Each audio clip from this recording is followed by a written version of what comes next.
सभी का मेरे यूट्यूब चैनल RM एजुकेशन पर स्वागत है। आज हम पढ़ेंगे वर्ग 3 की चयन परीक्षा का प्रैक्टिस सेट नंबर 3।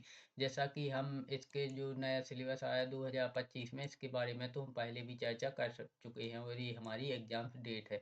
चलिए तो आज हम प्रैक्टिस सेट नंबर 3 स्टार्ट करते हैं। मैंने इसमें सभी विषय को सिलेबस अनुसार लिया है, तो आपको किसी भी विषय के अन्य प्रैक्टिस सेट देखने के लिए कहीं भी भटकना नहीं पड़ेगा। इसी एक प्रैक्टिस सेट में आपको सभी विषय के सिलेबस अनुसार आंसर प्रश्न और आंसर मिलेंगे, पूरे 100 क्वेश्चन एग्जाम जैसे। तो चलिए क्वेश्चन नंबर पहला, अपादान कारक उत्तम पुरुष बहुवचन रूप होगा। तो अपादान कारक का उत्तम पुरुष और बहुवचन रूप होगा वह होगा हमसे, ऑप्शन बी हमसे।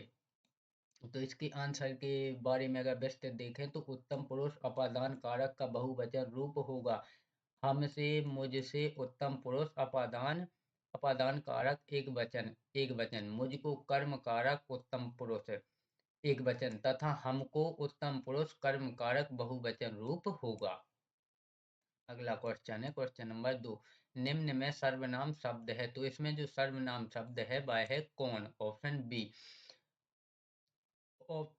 उत्तर है विकल्प डी में प्रयुक्त शब्द कौन प्रश्नवाचक सर्वनाम है। कौन के सिवाय अन्य सभी संज्ञा शब्द हैं।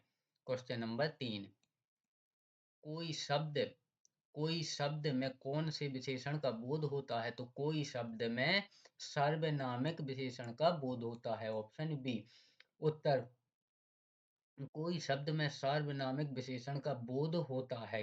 ऐसे सर्वनाम शब्द जो संज्ञा से पहले प्रयुक्त होकर उसकी विशेषण की तरह विशेषता बताते हैं, सार्वनामिक विशेषण कहलाते हैं। जैसे कोई बालक, मेरी पुस्तक आदि, किसी का मकान, वह लड़की आदि आदि, ये सभी सार्वनामिक विशेषण हैं। अगला है क्वेश्चन नंबर 4, इस विकल्प में तत्सम और तद्भव दोनों प्रकार के शब्द समाहित हैं। तो इसमें ऑप्शन ए, आंक, कांक और आम में तत्सम और तद्भव दोनों प्रकार के शब्द समाहित हैं। विकल्प ए में दिए गए शब्द आंक, कांक, आम, इनमें तत्सम एवं तद्भव दोनों प्रकार के शब्द हैं। कांक कांक का तत्सम हुआ कौवा और आम का तद्भव हुआ आम्र। आंक का तद्भव हुआ अंक अंक। क्वेश्चन नंबर 5वां, विलोम शब्द की दृष्टि से इनमें एक युग्म गलत है, वह है। तो वह युग्म है सी, आच्छादित परिच्छिन्न, ऑप्शन सी आच्छादित और परिच्छिन्न, यह विलोम शब्द की दृष्टि से गलत है।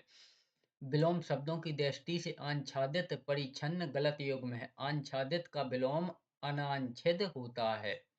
क्वेश्चन नंबर 6, सदा सच बोलना चाहिए, यह किस प्रकार का वाक्य भेद है। तो सदा सच बोलना चाहिए, यह है इच्छावाचक वाक्य, ऑप्शन बी इच्छावाचक वाक्य।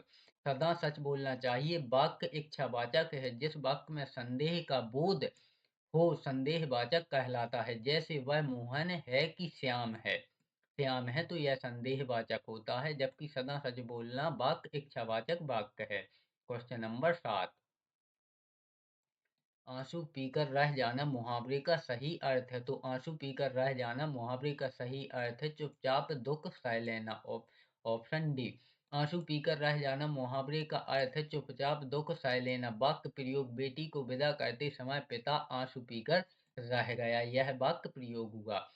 8वां, बैलगाड़ी में समास है। तो बैलगाड़ी में जो समास है वह है तत्पुरुष समास है, ऑप्शन डी। बैलगाड़ी शब्द में तत्पुरुष समास है। बैलगाड़ी का समास विग्रह होगा बैल से चलने वाली गाड़ी, इसलिए यह तत्पुरुष समास है। वह निर्देश, प्रश्न संख्या 9 से 13 तक दिए गए गद्यांश को पढ़कर सबसे उचित विकल्प चुनिए। भारतीय रंगमंच अपने मूल में संबंध, विचारों में और अपने विकास में पूरी तरह स्वतंत्र था। इसका मूल उद्गम ऋग्वेद की उन ऋचाओं और संवादों में खोजा जा सकता है जिनमें एक हद तक नाटकीयता है। रामायण और महाभारत में नाटकों का उल्लेख मिलता है। कृष्ण लीला से संबंधित गीत, संगीत और नृत्य में इसने आकार ग्रहण करना आरंभ कर दिया था। ईसा पूर्व 6ठी या 7वीं शताब्दी के महान व्याकरण पाणिनि ने कुछ नाट्य रूपों का उल्लेख किया है। रंगमंच की कला पर रचित नाट्यशास्त्र को ईसा की 3री शताब्दी की रचना कहा जाता है। ऐसे ग्रंथ की रचना तभी हो सकती थी जब नाट्य कला पूरी तरह विकसित हो चुकी हो और नाटकों की सार्वजनिक प्रस्तुति आम बात हो। अब तक मिले संस्कृत नाटकों में प्राचीनतम नाटक अश्वघोष के हैं। वह ईसवी सन के आरंभ के ठीक पहले या बाद में हुआ था। ये ताड़पत्र पर लिखित पांडुलिपियों के अंश मात्र हैं और आश्चर्य की बात यह कि ये गोबी रेगिस्तान की सरहदों पर तूफान में मिले। अश्वघोष धर्मपरायण बौद्ध हुआ। उसने बुद्ध रचित नाम से बुद्ध की जीवनी लिखी। यह ग्रंथ बहुत प्रसिद्ध हुआ और बहुत लोकप्रिय हुआ। यूरोप को प्राचीन भारतीय नाटक के बारे में पहली जानकारी 1789 ई में तब हुई जब कालिदास के शकुंतला का सर विलियम्स जोन्स कृत अनुवाद प्रकाशित हुआ। सर विलियम्स जोन्स के अनुवाद के आधार पर जर्मन, फ्रेंच, डेनिश पर इसका प्रभाव पड़ा। उसने शकुंतला की अत्यधिक प्रशंसा की। अब क्वेश्चन नंबर 9। कालिदास की शकुंतला रचना का अनुवाद किस भाषा में नहीं हुआ है? तो यह रूसी भाषा में नहीं हुआ है। ऑप्शन ए दिए गए गद्यांश के अनुसार कालिदास द्वारा रचित शकुंतला अनुवाद रूसी भाषा में नहीं हुआ। यह कालिदास का विश्व विख्यात नाटक है। इसका अनुवाद प्रायः सभी विदेशी भाषाओं में हो चुका है, जैसे जर्मन, फ्रेंच, इटालियन इत्यादि।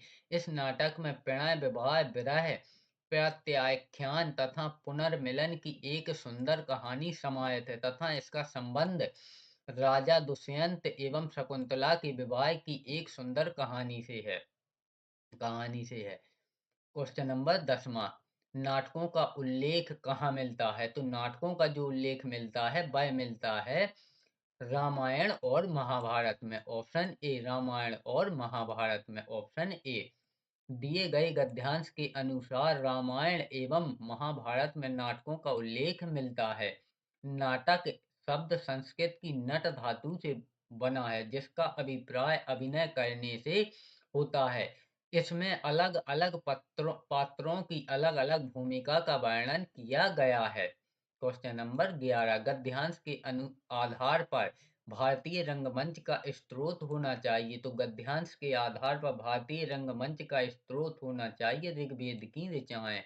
ऑप्शन ए ऋग्वेद की ऋचाएं। दिए गए गद्यांश के अनुसार भारतीय रंगमंच का स्रोत ऋग्वेद की ऋचाओं को माना जाता है। ऋग्वेद सबसे प्राचीन वेद है। इस वेद में रंगमंच के स्रोत मिलने के कारण ऋग्वेद को इसकी प्राधान्यता दी गई है। Question number 12। विकसित शब्द में मूल शब्द और प्रत्यय है। तो विकसित शब्द में मूल शब्द और प्रत्यय है वह है विकास प्लस इत। ऑप्शन ए विकास प्लस इत। दिए गए गद्यांश के अनुसार विकास प्लस इत शब्द में मूल शब्द विकास है और प्रत्यय इत है। इस दोनों के संयुक्त रूप से बनने वाला शब्द विकसित है।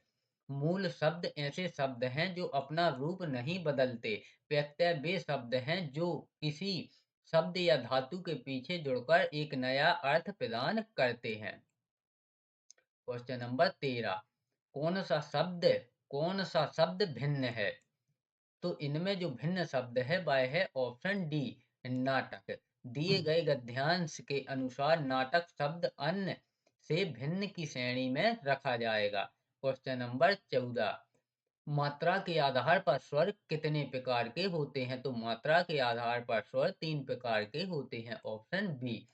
मात्रा के आधार पर स्वर 3 प्रकार के होते हैं। पहला है ह्रस्व स्वर, दूसरा है दीर्घ स्वर और तीसरे होते हैं प्लुत स्वर। क्वेश्चन नंबर 15 हिंदी भाषा का अंतिम क्वेश्चन। बाजार से किस संज्ञा का बोध होता है? तो बाजार से समूहवाचक संज्ञा का बोध होता है। Option B. बाजार सामान्यतः लोगों, दुकानों आदि का एक समूह है, अतः यह एक समूहवाचक संज्ञा है। क्वेश्चन नंबर 16 यानी कि विज्ञान का पहला पहला प्रश्न और जो हमारा प्रैक्टिस सेट है उसका 16वां प्रश्न। रेफ्रिजरेटरों में कौन सी गैस पाई जाती है? तो रेफ्रिजरेटरों में HFC गैस पाई जाती है। ऑप्शन बी HFC गैस पाई जाती है।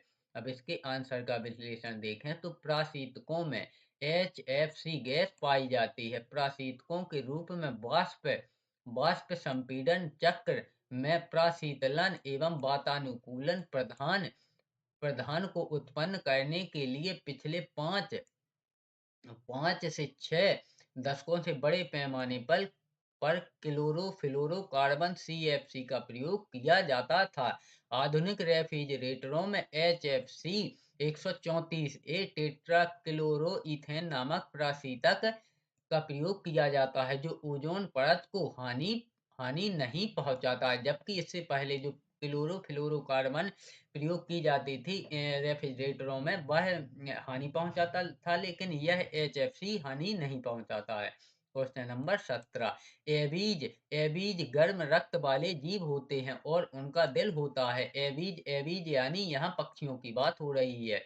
तो पक्षी गर्म रक्त वाले होते हैं यानी एबीज गर्म रक्त वाले होते हैं। उनका दिल तो उनका जो दिल होता है वह 4 कक्षों वाला होता है। ऑप्शन डी एबीज गर्म रक्त वाले जीव होते हैं और उनका दिल 4 कक्षों वाला होता है। गर्म रक्त वाले स्तनधारी और पक्षी बाहर ठंड होने पर भी अपने शरीर को गर्म रखने में सक्षम होते हैं। गर्म गर्म रक्त वाले जानवरों के शरीर का तापमान सामान्य रूप से स्थिर रहता है, चाहे धूप हो या बाहरी वातावरण गर्म हो या बर्फबारी हो और कड़ाके की ठंड हो। सभी स्तनपायी और पक्षी नियत तापी गर्म रक्त वाले जीव होते हैं, जबकि सरीसृप सरीसृप लूता कीड़े कीड़े उभयचर मछली इत्यादि शीत रक्त वाले जीव होते हैं। Question number 18 dot dot dot को कोशिका का पावर हाउस कहा जाता है। तो यह तो आप सभी को लगभग सभी को पता होगा कि कोशिका का पावर हाउस माइटोकॉन्ड्रिया को कहा जाता है। क्वेश्चन नंबर 19 निम्नलिखित में से कौन सा अंगक स्वयं की प्रतियां बना सकता है? तो यहाँ पर जो सूत्र कणिका है वह अंगक अपने स्वयं की प्रतियां बना सकता है। क्वेश्चन नंबर 20 है पौधे किस प्रक्रिया के द्वारा हवा में पानी छोड़ते हैं? तो पौधे वाष्पोत्सर्जन प्रक्रिया के द्वारा हवा में पानी छोड़ते हैं। क्वेश्चन नंबर 21 मांसपेशियों में ऐंठन का कारण क्या होता है? तो मांसपेशियों में ऐंठन का कारण होता है वह होता है लैक्टिक एसिड का संचय यानी कि लैक्टिक एसिड का मांसपेशियों में जमाव। क्वेश्चन नंबर 22 जटिल खाद्य पदार्थ डॉट डॉट डॉट की सहायता से सरल खाद्य पदार्थों में विघटित हो जाते हैं तो वह हो जाते हैं एंजाइम एंजाइम की सहायता से। ऑप्शन बी एंजाइम की सहायता से। क्वेश्चन नंबर 23 है वसा वसा और एस्टेरॉयड हार्मोन के उत्पादन और उपापचय से संबंधित है। तो जो हमारा चिकनी अंतःप्रदत्त जालिका जालिका होती है वह वसा और स्टेरॉयड हार्मोन के उत्पादन और उपापचय उपापचय से संबंधित होती है। यानी कि अगर इंग्लिश में कहें तो इंडोप्लाज्मिक रेटिकुलम इसी को हिंदी में चिकनी अंतःप्रदत्त जालिका कहते हैं। तो आप इसका हिंदी और इंग्लिश दोनों याद रखें क्योंकि ये क्वेश्चन वाले जो एग्जाम सेट करने वाले बैठते हैं ना तो वो कहीं-कहीं ये अधिकतर हिंदी में नाम देते हैं क्योंकि हिंदी में बच्चे कन्फ्यूज होते हैं, उन्हें अधिकतर इंग्लिश में ही नाम याद रहते हैं। तो चिकनी अंतःप्रदत्त जालिका को इंग्लिश में इंडोप्लाज्मिक रेटिकुलम कहते हैं।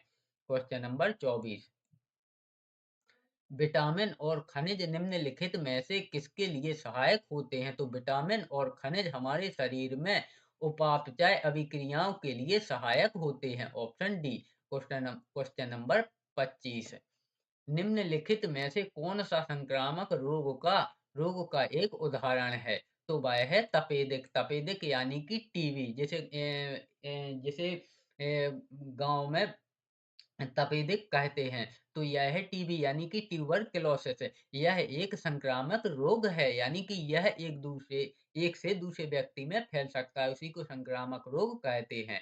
क्वेश्चन नंबर 26 है। रामसर सम्मेलन को इस रूप में भी जाना जाता है, तो रामसर सम्मेलन को आर्द्र भूमियों पर सम्मेलन के रूप में भी जाना जाता है। ऑप्शन सी।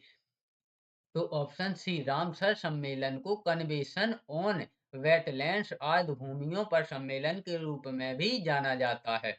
विश्व आर्द्र भूमि दिवस पहली बार 2 फरवरी 1957 को रामसर सम्मेलन के 16 वर्ष पूरे होने पर मनाया गया था। यह आर्द्र भूमियों के धारणीय प्रयोग और संरक्षण को सुनिश्चित करने वाली एक अंतर्राष्ट्रीय संधि है।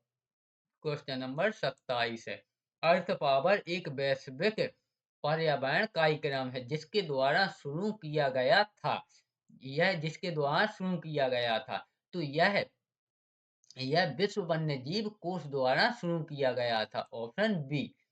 अर्थ power World Wide Fund for Nature WWF द्वारा आयोजित एक विश्वव्यापी आंदोलन है। यह आंदोलन हर साल लोगों, समुदायों और व्यवसायों को गैर जरूरी बिजली की लाइट बंद करने के लिए प्रोत्साहित करता है। 1 घंटे के लिए मार्च के अंत में एक विशिष्ट दिन पर रात 8:30 से 9:30 बजे तक प्रतिबद्धता के प्रतीक के रूप में प्लेनेट इसे 2007 में सिडनी, ऑस्ट्रेलिया में एक लाइट ऑफ इवेंट्स के रूप में शुरू किया गया था। विश्व वन्यजीव कोष WWF का गठन 1961 में हुआ था तथा यह पर्यावरण के संरक्षण, अनुसंधान एवं रखरखाव संबंधी विषयों पर कार्य करता है।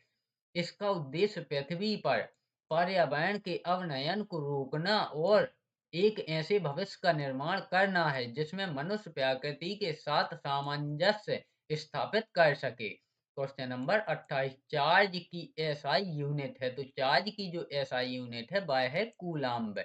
ऑप्शन ए कूलाम्ब।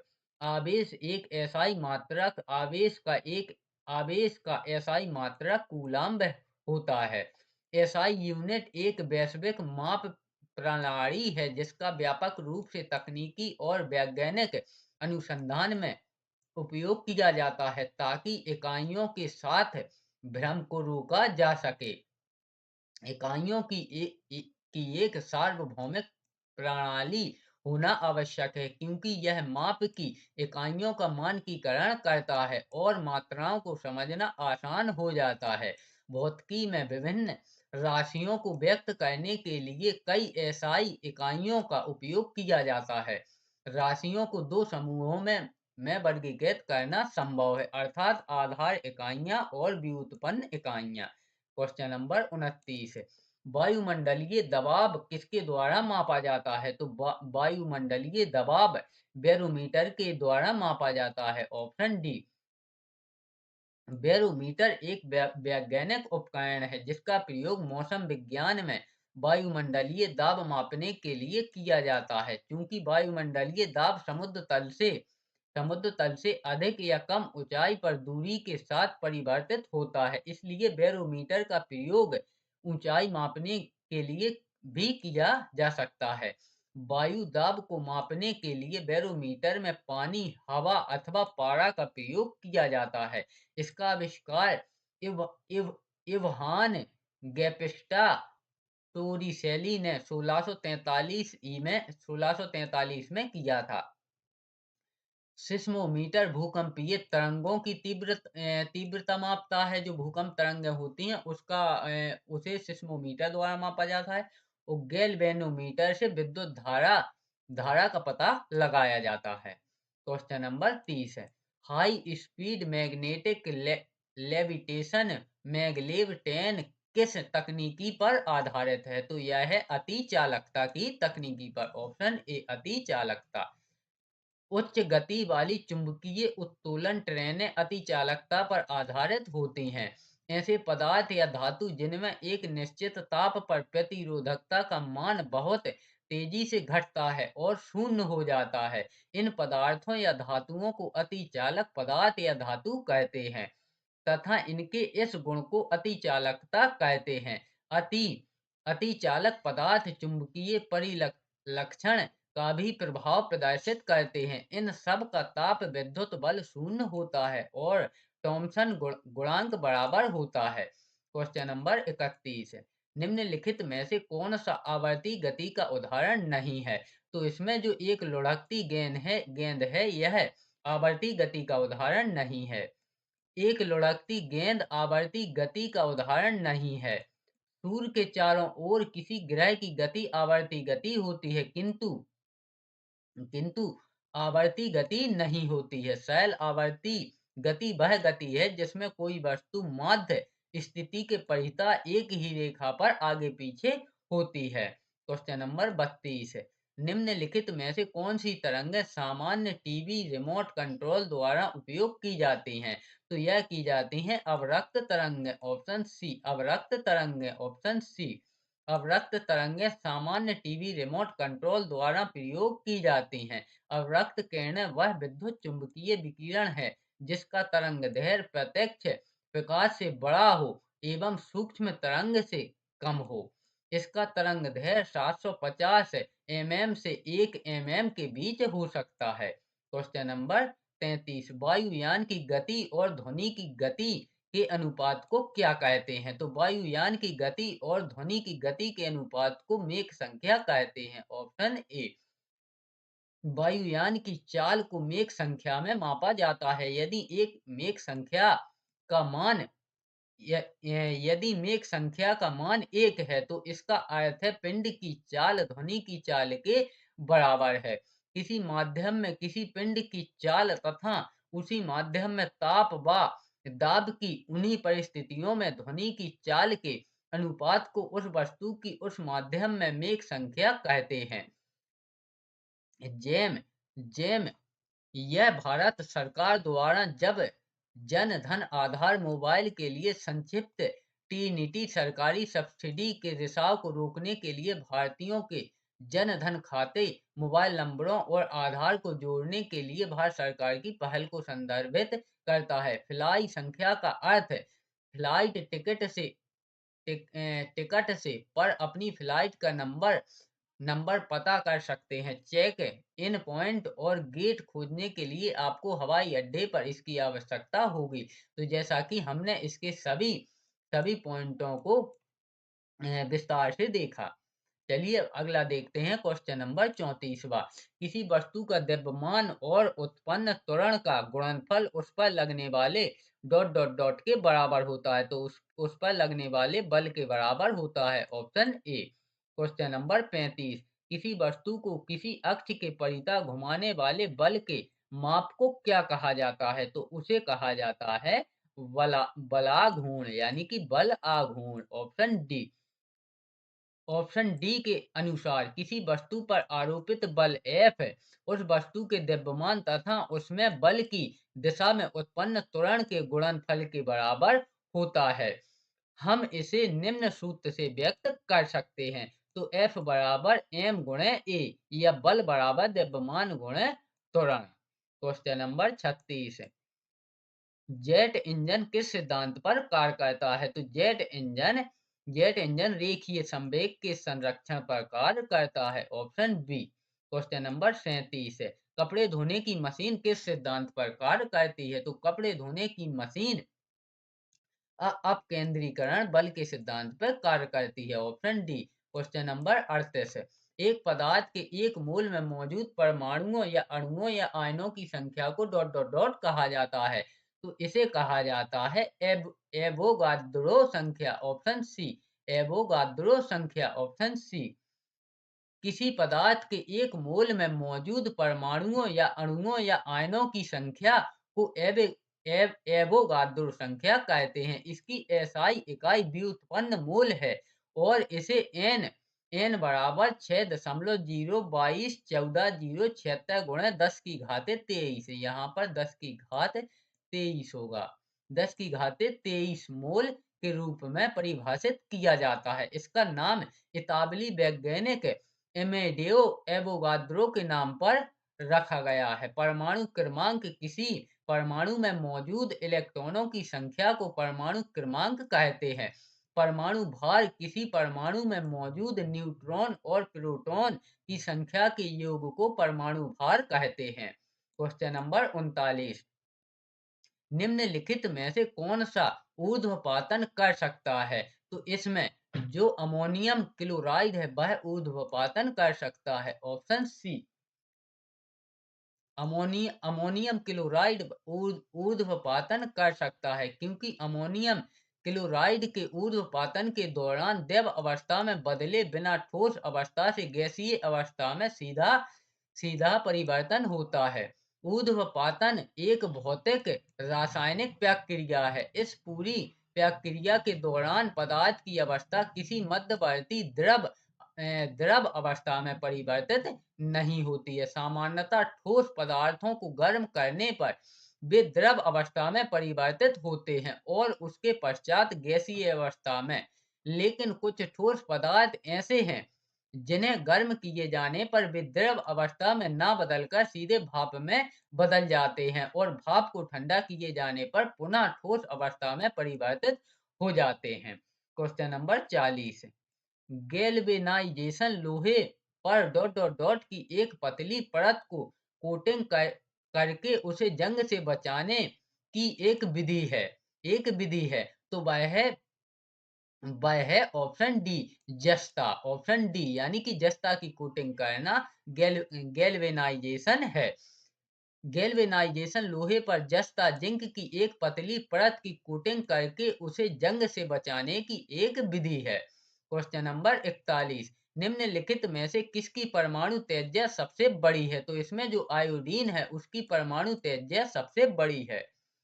प्रश्नगत तत्वों में आयोडीन की परमाणु त्रिज्या सबसे बड़ी होती है। आयोडीन के परमाणु की त्रिज्या 198 पीएम होती है। ऑक्सीजन के परमाणु की त्रिज्या 66 पीएम होती है। फ्लोरीन के परमाणु की त्रिज्या 175 पीएम तथा क्लोरीन के परमाणु की त्रिज्या 48 पीएम होती है। परमाणु के नाभिक और परमाणु के सबसे बाहरी कोश के बीच की सबसे छोटी दूरी को परमाणु त्रिज्या कहते हैं। किसी भी परमाणु की त्रिज्या का सही नाम ज्ञात नहीं किया जा सकता है, क्योंकि परमाणु मुक्त अवस्था में नहीं पाया जाता है। सामान्यतः परमाणु त्रिज्या एक आवर्त दाएं से बाएं घटती है और एक वर्ग में नीचे की ओर बढ़ती है। क्वेश्चन नंबर 42, धावन सोडा बोसिंग सोडा का रासायनिक गुणधर्म क्या है? तो धावन सोडा यानी कि जो बोसिंग सोडा है उसका जो रासायनिक गुणधर्म है वह है यह उभयधर्मी प्रकृति का होता है। ऑप्शन सी, धावन सोडा बोसिंग सोडा का रासायनिक गुणधर्म यह उभयधर्मी प्रकृति का होता है। यह अम्ल और क्षार दोनों के साथ प्रतिक्रिया कर सकता है। यह विभिन्न प्रकार के घरेलू और औद्योगिक अनुप्रयोगों में उपयोग किया जाता है। यह एक सफेद क्रिस्टलीय ठोस होता है। यह पानी में घुलनशील होता है। यह अपेक्षाकृत स्थिर यौगिक होता है। यह अपघटित होकर सोडियम बाइकार्बोनेट, कार्बन डाइऑक्साइड और पानी बनाता है। क्वेश्चन नंबर 43, निम्नलिखित में से किस पदार्थ का घनत्व सर्वाधिक होता है? तो इसमें सोने का घनत्व सर्वाधिक होता है। ऑप्शन ए, सोने का घनत्व सर्वाधिक होता है। किसी पदार्थ का घनत्व उसका द्रव्यमान प्रति इकाई आयतन होता है। दिए गए तत्वों में सोने का घनत्व सबसे अधिक होता है। सोने का घनत्व 19.3 ग्राम सीसी होता है। ऑप्शन यानी कि 19.3 ग्राम सेंटी क्यूबिक होता है। क्वेश्चन नंबर 44, एल्काइन का सामान्य सूत्र क्या है? तो एल्काइन का जो सामान्य सूत्र होता है वह होता है CnH2n-2, यानी कि CnH2n-2, जैसा कि यहाँ नीचे भी लिखा हुआ है, एल्काइन का सामान्य सूत्र CnH2n-2 है। यहाँ पर ये जो 2 है ये यहाँ पर नीचे आएगा इस प्रकार से। क्वेश्चन नंबर 45 और विज्ञान का अंतिम प्रश्न, निम्नलिखित में से कौन सा प्राणी जगत के एनेलिडा संघ फाइलम का उदाहरण है? तो वह है केंचुआ। Option D. इस प्रकार से हमारी 30 नंबर की विज्ञान कंप्लीट हुई। चलिए अब यहाँ से क्वेश्चन नंबर 46 और सामाजिक विज्ञान का पहला प्रश्न, दुनिया की आधी से अधिक जैव विविधता पौधों और जानवरों की विविधता कहाँ पाई जाती है? तो यह पाई जाती है उष्णकटिबंधीय वर्षा वन में। ऑप्शन बी उष्णकटिबंधीय वर्षा वन में। Question number 47। नवंबर 2022 में उच्चतम न्यायालय ने आर्थिक रूप से पिछड़े वर्गों ईडब्ल्यूएस के कोटे के 10% आरक्षण को बरकरार रखा। यह ईडब्ल्यूएस आरक्षण निम्नलिखित में से किस आयोग की सिफारिशों के आधार पर प्रदान किया गया था? तो यह किया गया था सिंघो आयोग के सिफारिशों पर। ऑप्शन ए सिंघो आयोग के सिफारिशों पर। Question number 48। स्वतंत्र भारत के नेताओं ने किस प्रकार की प्रणाली को अपनाने का निर्णय लिया था? तो वह लिया था एक ऐसी प्रणाली जो कुछ लोगों की बजाय सर्वजन के कल्याण को बढ़ावा देगी। Option A. Question number 49। विभिन्न प्रकार की सरकारों से संबंधित शक्तियों के पृथक्करण का सिद्धांत किसने दिया था? तो यह दिया था मॉन्टेस्क्यू ने। ऑप्शन ए मॉन्टेस्क्यू ने। Option A. Question number 50। निम्नलिखित में से कौन सा देश आधुनिक लोकतंत्र की स्थापना करने वाला पहला देश था? तो वह था संयुक्त राज्य अमेरिका। ऑप्शन सी संयुक्त राज्य America. Option C. Question number 51। निम्नलिखित कथनों में से कौन सा सत्य है? पहला, प्रथम पंचवर्षीय योजना पीसी महानोबिस मॉडल पर आधारित थी। पहली पंचवर्षीय योजना ने कृषि विकास पर जोर जोर दिया। तीसरा है, भारत में पंचवर्षीय नियोजन मॉडल रूस से लिया गया था। तो इसका जो राइट आंसर है वह है ऑप्शन बी, यानी कि केवल पहला और तीसरा। बाकी ये जो हमारा पहला है यह असत्य है। Question number 52।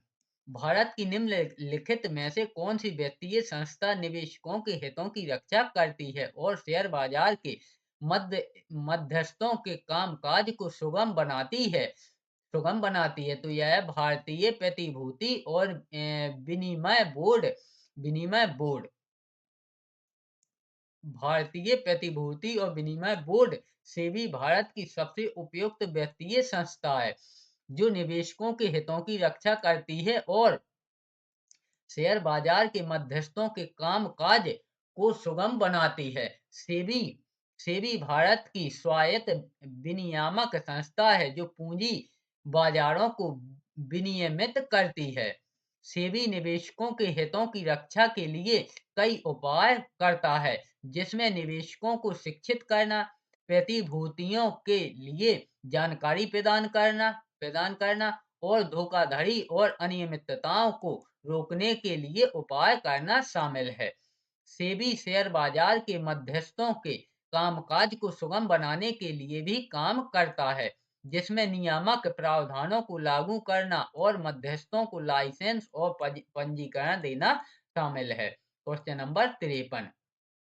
विश्व व्यापार संगठन का मुख्यालय स्थित है? तो विश्व व्यापार संगठन का मुख्यालय जेनेवा में स्थित है। Option B. विश्व व्यापार संगठन का गठन 1995 में हुआ था और इसका मुख्यालय जेनेवा स्विट्जरलैंड में है। यह एक अंतर सरकारी संगठन है जो राष्ट्रों के बीच अंतर्राष्ट्रीय व्यापार के नियमन से संबंधित है। Question number 54। सामाजिक संविदा को नए रूप में फिर से प्रयुक्त किया है तो यह किया है रॉल्स ने। ऑप्शन सी रॉल्स ने। ऑप्शन सी, न्याय की सर्वसम्मत प्रक्रिया निर्धारित करने के लिए रॉल्स ने एक विशेष तर्क प्रणाली का सहारा लिया है।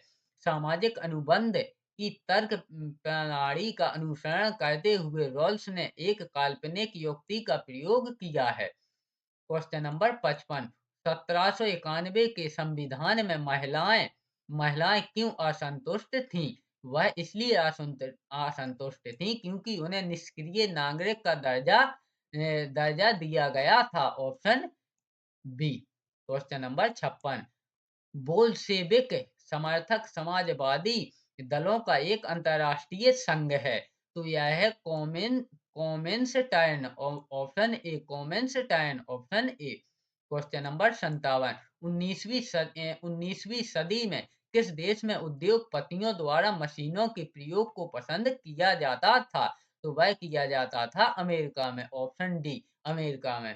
क्वेश्चन नंबर 58, प्रतिहार जिसकी प्रथम राजधानी भीनमाल में थी, ने के शासन के दौरान प्रख्याति प्राप्त की, तो वह की थी नागभट्ट प्रथम के काल में, ऑप्शन बी नागभट्ट प्रथम के काल में।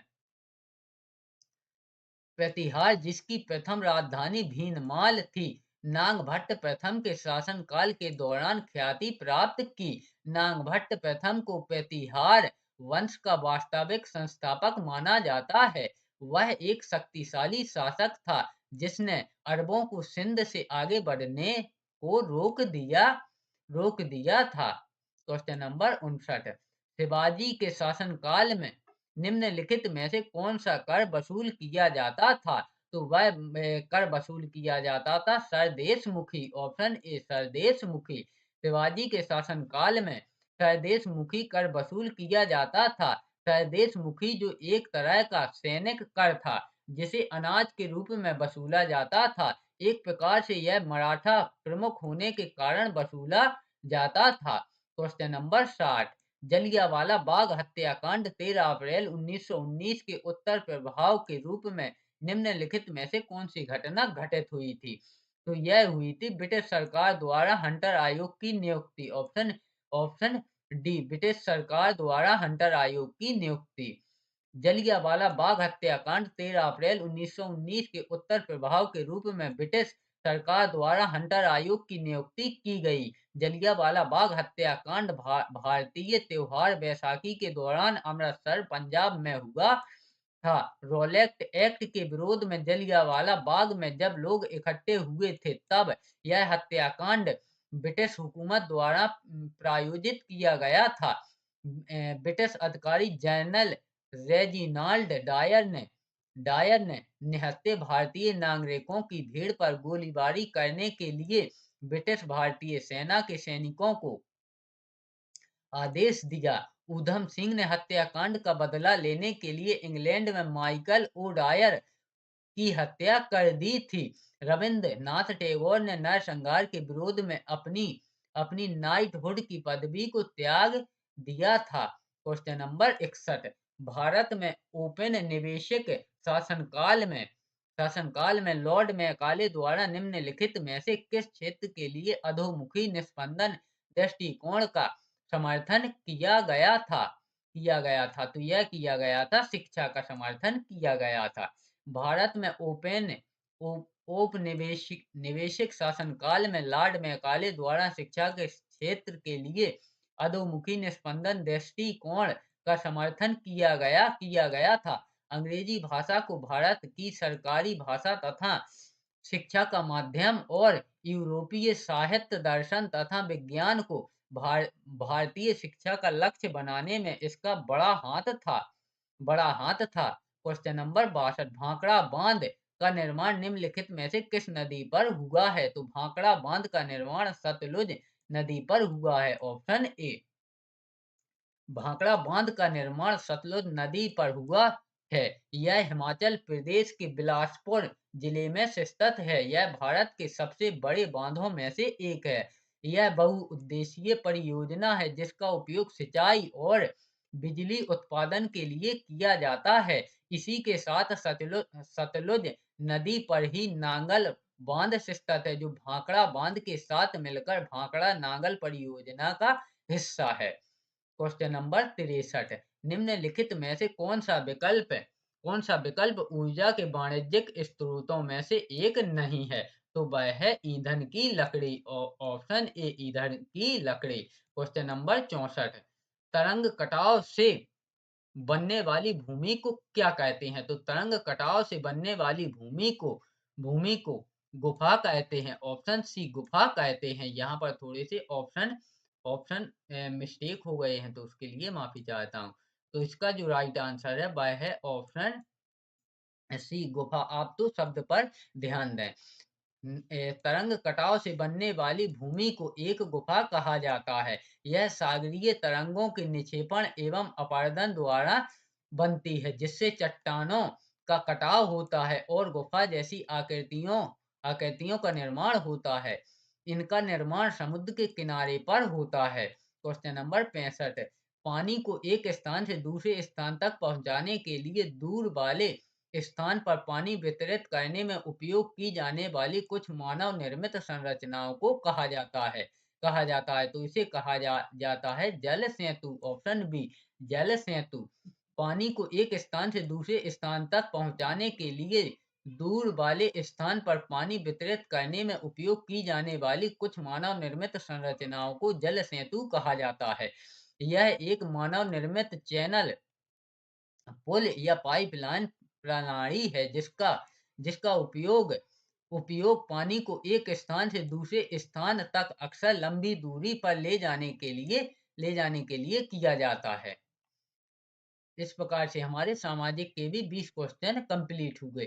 चलिए अब देखते हैं क्वेश्चन नंबर 66। और यहाँ से हमारी इंग्लिश लैंग्वेज स्टार्ट हो गई है, यानी कि जो प्रैक्टिस सेट है उसका क्वेश्चन नंबर 66 और इंग्लिश का क्वेश्चन नंबर पहला। The following sentence have been split into 4 segments. Identify the segment that contains a grammatical error. I hope you will help me this weekend. तो इसका जो right answer है वह है option D, helped me. Option D, helped me. Question number 67। Choose the correct word to complete the sentence. In both countries we have leaders of ability. तो इसका जो right answer है वह है option B, exceptional. Option B, exceptional. Question number 68। Given below are a fifth sentence. Identify the parts of speech of the underlined words. Choose the response A B C और D. Which is the most appropriate expression? He thought the movie ended abruptly. Option abruptly। तो इसका जो right answer है abruptly। तो इसका जो right answer है वह है option B, adverb. Option B, adverb. Question number 69। Choose the correct option to fill in the blanks, यानी कि खाली स्थान में ऑप्शन चुनकर भरिए। Jessica hugged doll doll while Nita dressed both like dolls. तो इसका जो राइट आंसर है वह है ऑप्शन डी। ऑप्शन डी, पहले खाली स्थान में हराएगा, दूसरे में हिज हेयर्स आएगा, और जो तीसरा है इसमें दे और देयर आएगा। तो इसका जो राइट आंसर है वह है option D. Question number 70। Select the most appropriate option to fill in the blanks. They treated us not only a cocktails but also dinner. तो यहाँ इसमें जो राइट आंसर होगा वह होगा डी, यानी कि टू। बट क्योंकि to what also to dinner. Option D. Direction. Question number 71 and 72. Select the option that can be used as a one-word substitute for the given group of words. Underlines words. Question number 71. The land that is best suitable for growing crops. तो इसका जो right answer है वह है option C, arable. Option C, arable. Question number 72. An agreement between enemies or opponents to stop fighting, arguing, etc. for a certain period of times. तो इसका जो right answer है वह है option A, truce. Option A, truce. Question number 73। Identify the correct transformation of the simple sentence into complex sentence among the given sentence. She is the best person to convince him. Convince him. तो इसका जो right answer होगा वह होगा option D, यानी कि convince him. She is the best person who can convince him. इसका right answer option D. Question direction. Question number 74 to 78. Read the given passage and answer the questions that follow by selecting the most appropriate option. He has he has reservations on the treatment of dance in Indian films, but given a chance to work on his own terms, legendary Kathak dancer Pandit Birju Maharaj would like to work more in Bollywood. The 75-year-old tells us, in my opinion, dance is adulterated in Bollywood. To make it more dramatic, the dancers are asked to perform in an exaggerated manner that makes any kind of dance impure, especially classical dance. I'd like to work more in Hindi films provided my dance is not tempered with Odisha. The Kathak maestro tells us that over the year he has been highly impressed with how some female actors have showcased classical dance on screen. On being asked on how he sees the passion for dance among youngsters in the country, Birju Maharaj sees, I see that the young generation is divided in their response to classical dance. What in all my interactions with the younger lot, I have been impressed. These children have such amazing uh, presence of mind, listening and learning while I talk and teach them. It is often said that classical dance does not receive due credit, but the man who is a authority on the subject thinks daily receives the art well. I feel the classical dance might not be on a rise in popularity, but I have always been overwhelmed by the response that I have received in Delhi. My performances have always been applauded by packed houses in the capital, he opines. Question number 74. The information presented here about Birju Maharaj can be found in an इसका जो right answer है वह है option A, newspaper article. Option A, newspaper article. Question number 75। The the observation that dance is adulterated means that the dance form is, इसका जो right answer होगा वह होगा not practiced according to tradition। Question number 76. Birju Maharaj assessment of his popularity lies in। तो इसका जो right answer है वह है option A, the large numbers of practitioner and admirers of his style in Delhi। Question number 77. An antonyms for the word showcased is। तो इसका जो विलोम शब्द होगा वह होगा with helped। Option D, with helped, so केस्ड का विलोम होगा with helped. Question number 78, a synonyms for the words inspire from the text। तो इसका जो राइट आंसर होगा वह होगा option B, impressed. Option B. Question number 79, select the most appropriate option to fill in the blanks। वाला वाला सेले is good at dot dot dot and also hence a name dot dot dot of the Oxford Dictionary लीजी launched last month. तो इसका जो right answer है वह होगा option A. Option A यानी कि एडिशन और एडिशन। क्वेश्चन नंबर 80 और इंग्लिश भाषा का अंतिम प्रश्न।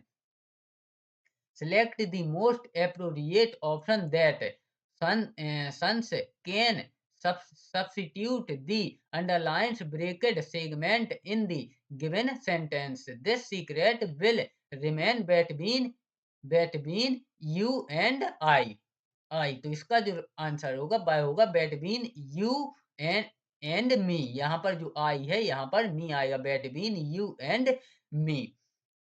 तो हमारी इंग्लिश के भी 15 क्वेश्चन खत्म हो चुके हैं। अब हैं जो हमारे 20 क्वेश्चन वह हैं गणित के। और इस प्रकार से हमारा जो वर्ग 3 चयन परीक्षा का सिलेबस है उसके पूरे 100 क्वेश्चन कंप्लीट होंगे। एक कांच की गड्डी में से एक पत्ता निकाला जाता है, निकाला जाता है की है, निकाला जाता की है। इसके दरबारी पत्ता आने की प्रायिकता क्या होगी जबकि वह लाल पत्ता है। तो इसकी जो प्रायिकता होगी वह होगी ऑप्शन ए यानी कि 3/13। Option A 3/13। क्वेश्चन नंबर 82, बिंदु 8 2 तथा 5 -3 रेखा 7x + y - 3 = 0 के सापेक्ष डॉट डॉट डॉट स्थित है। तो वह है एक ही ओर। ऑप्शन ए एक ही ओर। Question number 83, A B D E A B C 66 degree तथा ई डी सी 23 डिग्री। तो बी सी डी का मान होगा, तो बी सी डी का मान होगा, तो बी सी डी का मान होगा 270 और 90। ऑप्शन ए 270 और 90। क्वेश्चन नंबर 84, 166 इकाई लंबाई वाली एक चाप वृत्त के केंद्र पर 240 डिग्री का कोण बनाती है। वृत्त की त्रिज्या इकाई में ज्ञात करें। तो वृत्त की जो त्रिज्या होगी वह होगी ऑप्शन बी। वृत्त की जो त्रिज्या होगी वह होगी ऑप्शन बी। क्वेश्चन नंबर 85, एक वृत्त और उसके अंदर निर्मित ए भुजा वाले वर्ग के बीच सन्निहित क्षेत्रफल ज्ञात कीजिए। तो वह सन्निहित क्षेत्रफल होगा वह होगा ऑप्शन सी, ए स्क्वायर बटा बटा 2 पाई - 2 वर्ग इकाई। Option C. क्वेश्चन नंबर 86, एक शंकु और एक बेलन की ऊंचाई 4:5 के अनुपात में है और उनके व्यास 3:2 के अनुपात में है। उनके आयतनों का अनुपात क्या है। तो उनके जो आयतनों का अनुपात होगा वह होगा 3:5। Option C 3:5। Option C. Question number 87, यदि दो एक समान ऊंचाई के लंबवतीय शंकुओं के व्यासों का अनुपात 3:4 हो तो उनके आयतनों का अनुपात कितना होगा। तो उनके आयतनों का अनुपात होगा वह होगा 9:16। Option C 9:16। Question number 88, A B C D एक ऐसा समलंब चतुर्भुज है जिसमें ए बराबर सी डी तथा ए डी BC और AD बराबर 5 सेंटीमीटर का क्षेत्रफल 35 वर्ग सेंटीमीटर हो तो CD की लंबाई कितनी होगी। तो CD की लंबाई होगी वह होगी √29 centimetre. Option A √29 centimetre. Question number 89, दिए गए आंकड़ों की माध्यिका और माध्य का अंतर 12 हो तो बहुलक और माध्यिका का अंतर होगा। तो बहुलक और माध्यिका का जो अंतर होगा वह होगा 24। ऑप्शन बी वह होगा 24। Option B.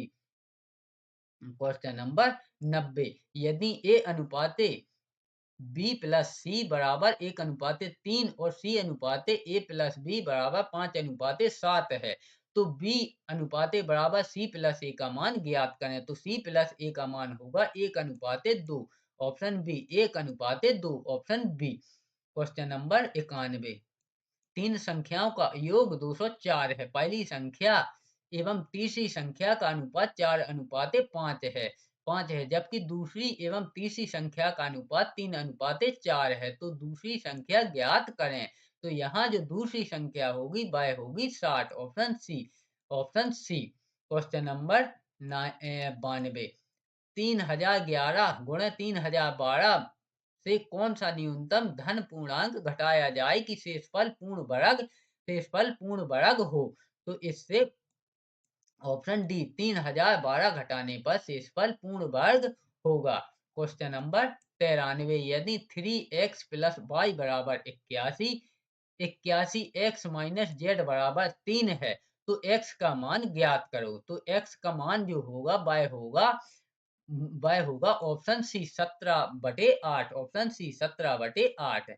क्वेश्चन नंबर 94, एक संख्या में दो अंक हैं, यदि अंकों के स्थान पर आपस में बदल दिए जाएं और नई संख्या को मूल संख्या में जोड़ दिया जाए तो परिणामी संख्या सदैव निम्न में से किससे विभाजित होगी। तो यह होगी 11 से विभाजित, ऑप्शन डी 11 से विभाजित होगी, option D. Question number 95, Ramesh को किसी संख्या के आधे को 6 से तथा अन्य आधे भाग को 4 से विभाजित करने को कहा जाता है और उसके परिणाम को जोड़ दिया जाता है। ऐसा करने के स्थान पर रमेश की दी गई संख्या को 8 से विभाजित करता है। तो सही उत्तर में 8 की कमी हो जाती है, वह संख्या ज्ञात करें। तो वह संख्या होगी 96, ऑप्शन सी, वह संख्या होगी 96, ऑप्शन सी।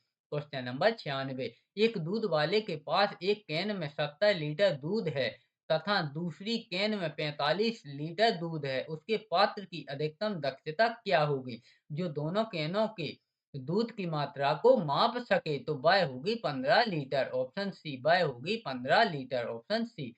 क्वेश्चन नंबर 97, संख्या 2000 एवं 2001 के वर्गों के बीच कितनी गैर वर्ग संख्याएं होती हैं। तो वह होती हैं 4000, ऑप्शन बी, वह होती हैं 4000, ऑप्शन बी। क्वेश्चन नंबर 98, 3,73,248 का घनमूल 72 है। तो 3373,248 प्लस 3 0.373248 का मान ज्ञात करो। तो इसका मान होगा वह होगा 7.92, option A 7.92, option A 7.92। Question number 99, किसी रेजिमेंट में युद्ध से पहले अफसरों का जवानों से अनुपात 3:31 था। युद्ध में 6 अफसर और 22 जवान मारे गए, यह अनुपात 1:13 हो गया। युद्ध से पहले रेजिमेंट में अफसरों की संख्या क्या थी। तो वह थी 21, ऑप्शन सी, वह थी 21। क्वेश्चन नंबर 100, और इस वर्ग 3 चयन परीक्षा 2025 का प्रैक्टिस सेट नंबर 3 का अंतिम प्रश्न। किसी कक्षा के 24 विद्यार्थियों की वर्षों में आयु के आंकड़े निम्नलिखित हैं। आयु वर्षों में 12, 13, 14, 15, 16 एवं शिक्षार्थी 4, 5, 4, 5, 6। आंकड़ों की माध्यिका ज्ञात कीजिए। तो यहाँ जो आंकड़ों की माध्यिका होगी वह होगी 14, ऑप्शन सी, वह होगी 14, ऑप्शन सी। इस प्रकार से हमने वर्ग 3 की चयन परीक्षा 2025-26 का प्रैक्टिस सेट नंबर 3 कंप्लीट किया। अगर यह प्रैक्टिस सेट आपको पसंद आया हो तो वीडियो को लाइक करें, चैनल को सब्सक्राइब करें। प्रतिदिन ऐसे ही नए नए प्रैक्टिस सेट पाने के लिए मैं अपने इस यूट्यूब चैनल पर सभी गवर्नमेंट जॉब की सिलेबस अनुसार बेस्ट टेस्ट तैयारी भी करवाता हूं और प्रैक्टिस सेट भी तैयार करवाता हूं। कक्षा 8वीं से लेकर 12वीं तक की साइंस को भी इसी यूट्यूब चैनल पर पढ़ाता हूं। तो वीडियो अंत तक बने रहने के लिए धन्यवाद।